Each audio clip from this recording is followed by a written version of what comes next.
Halo saudara, apa kabar? Kiranya tetap dalam keadaan sehat dan terus diberkati oleh Tuhan. Masih melanjutkan soal salah paham. Saudara pasti pernah mendengar istilah slip tongue. Ya, jadi apa itu salah ngomong. Ya, salah ngomong. Lidahnya itu keseleo. Lidahnya kepleset. Dan itu sering terjadi ya. Saya nggak tahu bagaimana menjelaskannya ya. Kalau di otak kita berpikir tentang roti, tapi yang terucap tentang puding. Bisa saja kan saudara ya. Yang kita pikirkan sesuatu hal yang lain, tapi yang terucap kok lain lagi, beda lagi. Nah sehingga kita berbuat kesalahan yang tidak disengaja. Jadi salah-salah kata, salah-salah ucap gitu ya. Bahkan tidak jarang yang kita sampaikan itu sudah panjang begitu, sudah banyak, tapi ternyata salah semua. Itu bisa saja terjadi. Nah, untuk itulah maka kita seringkali dalam pidato atau dalam memberi kata sambutan, kemudian kita meminta maaf kalau ada salah kata atau ada salah ucapan. Jadi itu hal yang lazim, saudara. Saya pun pernah melakukan hal itu. Mungkin bisa dikatakan cukup sering saya melakukan hal itu. Nah, apa yang harus kita lakukan? Ya minta maaf. Tidak lain dan tidak bukan, ya mohon diampuni. Nah, begitu juga dengan kita yang mendengar tentang ucapan itu.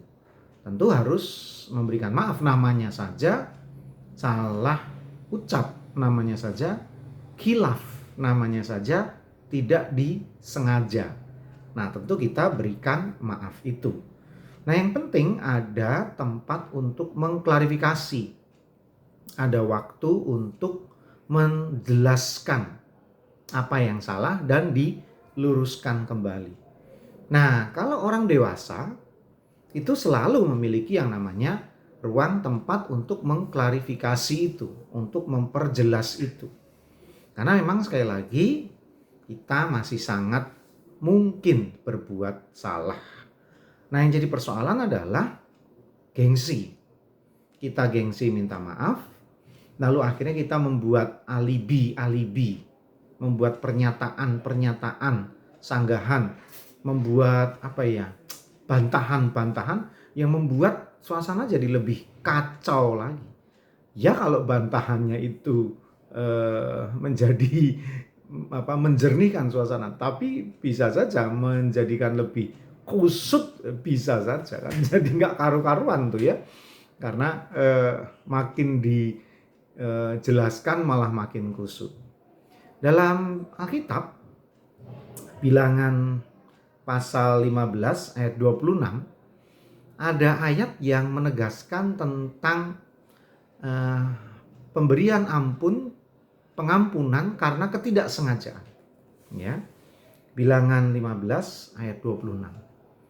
Segenap umat Israel akan beroleh pengampunan, juga orang asing yang tinggal di tengah-tengahmu, karena hal itu dilakukan oleh seluruh bangsa itu dengan tidak sengaja. Nah, judul perikop ini pun memang berbicara tentang hal itu. Dosa yang tidak disengaja. Kok ada? Ya ada. Memang kesalahan bisa dilakukan tanpa sengaja. Sangat bisa, sangat mungkin.